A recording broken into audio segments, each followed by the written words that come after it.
Πώς εξεγελούν τα φώτα στο σούπερ μάρκετ? Νομίζεις ότι διαλέγεις το πιο φρέσκο προϊόν. Στην πραγματικότητα, διαλέγεις αυτό που φαίνεται πιο φρέσκο. Και αυτό το φαίνεται είναι 100% φωτισμός. Στα φρούτα, στα λαχανικά, βάζουν LED με υψηλό CRI. Τι σημαίνει αυτό? Ότι αποδίδουν τα χρώματα πιο έντονα και πιο ζωντανά. Το πράσινο γίνεται πιο πράσινο. Το κόκκινο πιο κόκκινο. Ο εγκέφαλός σου το μεταφράζει σε φρεσκάδα και έτσι ένα μπρόκολο που έδειχνε έργο τέχνης εκεί, στο σπίτι μπορεί να σε απογοητεύσει. Στο κρέας, απ' την άλλη, το παίζουν αλλιώς. Χρησιμοποιούν φάσμα που ενισχύει το ροζ και το κόκκινο. Έτσι, το κρέας δείχνει πιο φρέσκο και πιο ζουμερό. Στο ψωμί, θερμό κίτρινο φως. Να σου βγάζει αυτή τη ζεστασιά, να θυμίζει λίγο φούρνο, λίγο σπίτι. Κατάλαβες. Στους διαδρόμους με τα συσκευασμένα προϊόντα, πιο ψυχρό και έντονο φως. Για να είσαι σε εγρήγορση και για να εντοπίζεις γρήγορα επιλογές. Και πρόσεξε αυτό. Τα πιο ακριβά και προωθητικά προϊόντα συχνά έχουν spotlight. Το μάτι πάει εκεί χωρίς να το καταλάβεις. Ακόμα και η ένταση παίζει ρόλο. Οι διάδρομοι λίγο πιο ήπιοι για να χαζέψεις, άρα να περάσεις πιο πολύ χρόνο εκεί. Άρα όλο κάτι παραπάνω θα τσιμπήσεις στο τέλος. Όλο αυτό προφανώς δεν είναι τυχαίο. Είναι σχεδιασμός συμπεριφοράς. Ο φωτισμός μειώνει σκιές, κάνει το χώρο να φαίνεται οργανωμένος, καθαρός και ασφαλής.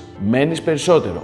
Άρα ψωνίζεις και περισσότερο. Μην το πάρεις όμως στραβά ότι σε κοροϊδεύουν. Προς Θεού! Απλά ξέρουν ότι το φως επηρεάζει τον εγκέφαλό σου πριν προλάβεις να σκεφτείς. Και τώρα που το ξέρεις, για πες μου στα σχόλια, το έχεις παρατηρήσει ποτέ?